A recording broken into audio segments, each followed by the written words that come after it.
Misalkan kapasitasnya cuma buat 10 lot, sedangkan rame bisa sampai 20 lot dalam per hari itu. Itu kan berarti ngeganggu ya. Pemula itu berapa dana yang disiapkan untuk bisnis laundry?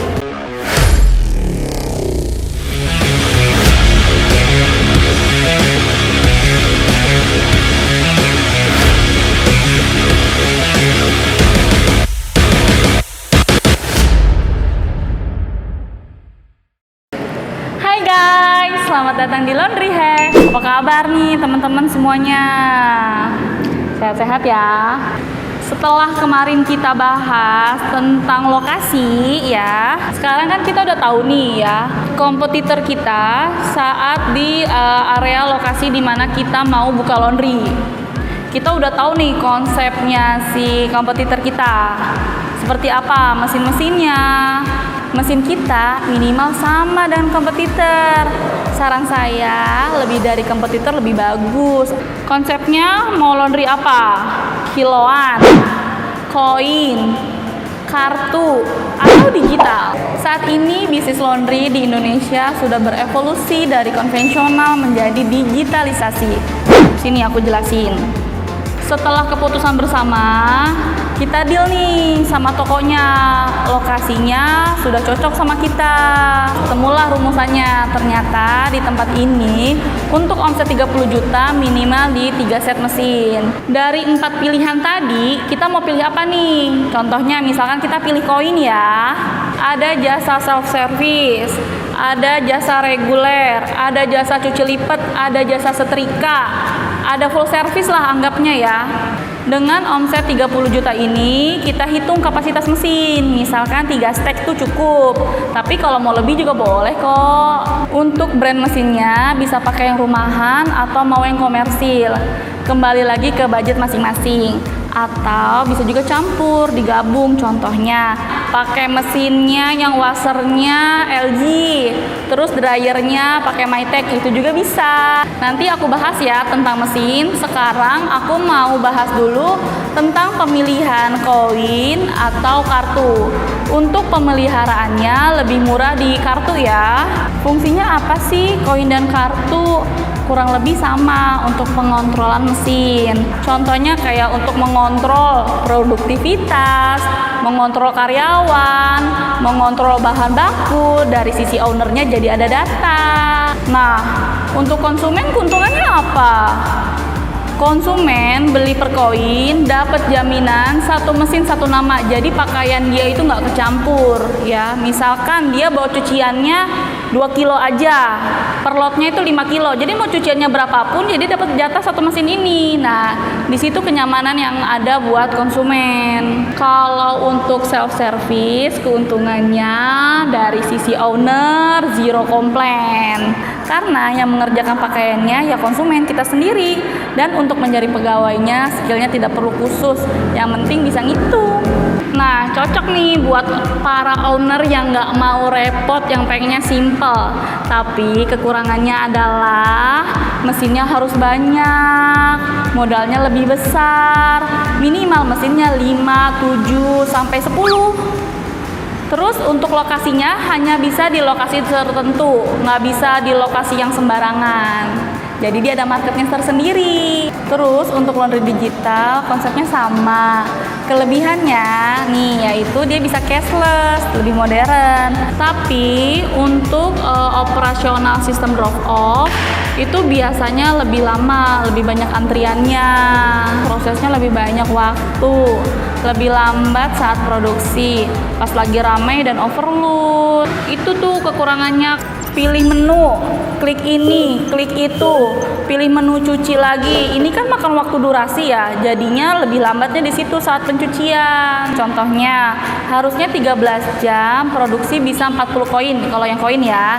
Nah, kita pakai yang digital, cuma bisa 35 lot karena ada proses makan waktu saat kita pencucian. Dalam pemilihan mesin, jangan tanyakan pada pedagang karena dia akan jual barang yang dia punya.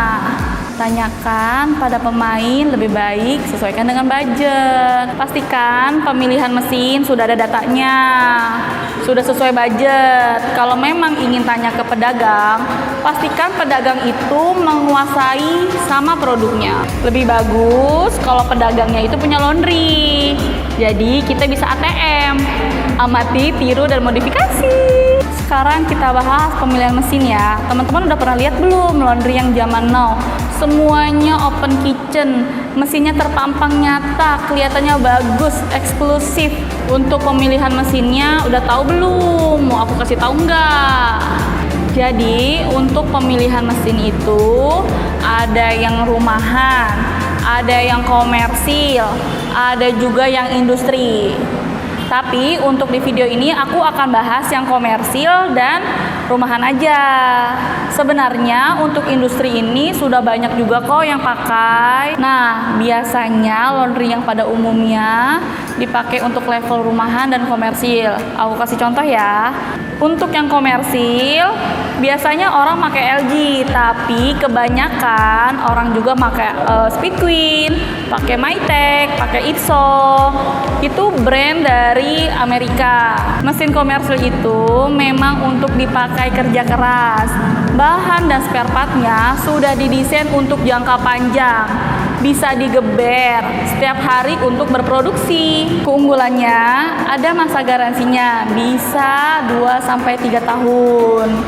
Kelemahannya dari mesin komersil itu spare partnya jauh lebih mahal daripada mesin laundry yang rumahan. Sekarang untuk laundry rumahan, contohnya brand yang dipakai biasanya ada Beko, Samsung, LG. Itu biasa dipakai untuk di rumah-rumah. Tapi kita bisa pakai juga loh untuk di laundry. Nah, kelebihannya apa tuh? Dia lebih murah, bisa menekan dari segi budget. Kekurangan untuk mesin laundry rumahan ini, dia itu nggak ada garansinya kalau dipakai untuk laundry. Dan suka ada trouble. Jadi kalau misalnya si mesin ini dipakainya kerjanya terlalu ekstra berproduksi, ya dia suka gampang jebol.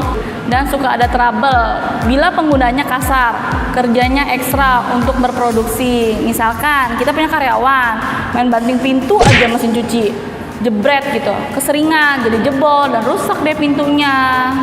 Dry pumpnya juga harus sering dicek, dilihat, karena kalau kotor dia bisa bikin mampet, terus akhirnya merusak spare part mesin yang lainnya. Biasanya kendalanya sih sering di situ tuh untuk mesin cuci rumahan. Nah, aku udah jelasin mesin komersil sama mesin rumahan. Jadi kesimpulannya apa? Jadi kesimpulannya tergantung, disesuaikan aja dengan budget dan konsepnya kalian. Misalkan punya budgetnya 100 juta buat buka 3 set, terus pengen dikurang-kurangin, jadinya satu set dulu deh 30 juta karena takutnya rugi, takutnya nggak rame, ngerasa sebagai pemula. Itu salah. Kalau banyak takutnya nggak usah bisnis, nggak usah buka laundry. Jangan seperti itu. Kalau sudah ada budgetnya, langsung habiskan dan start. Tugas owner adalah mencari omset sesuai dengan kapasitas mesin dan maksimalkan produksinya. Kalau mesin dicicil-cicil, padahal budget sebelumnya sudah ada, akan mengganggu produktivitas, mengganggu operasional yang sudah berjalan. Nanti keburu kebanyakan komplain, kerjaan molor, melebihi kapasitas mesin. Misalkan kapasitasnya cuma buat 10 lot, sedangkan rame bisa sampai 20 lot dalam per hari itu. Itu kan berarti ngeganggu ya. Padahal waktu itu duitnya udah ada buat beli 3. Kenapa nanti dicicil-cicil beli mesinnya? Terus jadi penyesalan. Kenapa aku ngomong seperti ini? Karena aku sudah banyak banget menemukan kasus yang seperti ini. Pemula itu berapa dana yang disiapkan untuk bisnis laundry? Mau budgetnya 30 juta, 100 juta, 300 juta, itu juga bisa dibilang pemula. Secara bisnis sudah harus terima resiko rugi dan untung. Bila mengelolanya dengan manajemen yang baik, kita pastikan di laundry adalah usaha yang sangat profitable. Kecuali memang kalau budgetnya terbatas. Misalkan punya uangnya 30 juta aja nih, Mau buka laundry boleh. Nanti kalau punya uang lagi akan nambah mesin. Nanti kalau udah ada keuntungannya baru buka lagi. Itu nggak apa-apa. Cuman untuk proses seperti ini agak lama. Seperti pembahasan kita sebelumnya, bersaing dengan konsep. Kompetitor kan sudah ada, target kita kan mau menang, mau rame nih laundrynya. Minimal mesinnya harus seperti kompetitor atau melebihi kompetitor karena akan menjadi daya tarik untuk pelanggan. Jadi biar sesuai targetan konsepnya seperti yang di awal, sesuai direncanakan. Setelah pemilihan mesin dan budgetnya, ingat ya, untuk pengusaha pemula itu bukan seperti nyari paket pemula dan yang termurah. Harus jelas konsepnya seperti apa, sesuaikan budget. Dari modal yang disiapkan dari bisnis ini bukan sekedar coba-coba. Kalau udah siap, gasken, bismillah. Banyak kok pemula yang sudah siap buka laundry dengan persiapan yang matang. Jadi buka laundry gak boleh asal-asal ya. Nah, itu tips dari aku buat pemula yang ingin bisnis laundry ya. Buat teman-teman yang mau menanyakan tentang laundry, boleh langsung tulis aja di kolom komentar sini ya. Aku tunggu, see you, bye.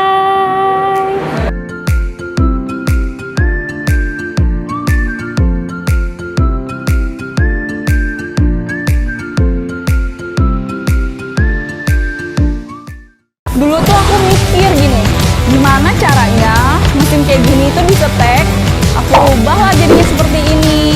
Ini bisa aku upgrade jadi lebih menarik, jadi lebih rapi. Semenjak aku rapihkan cabang aku satu-satu, akhirnya omset jadi meningkat.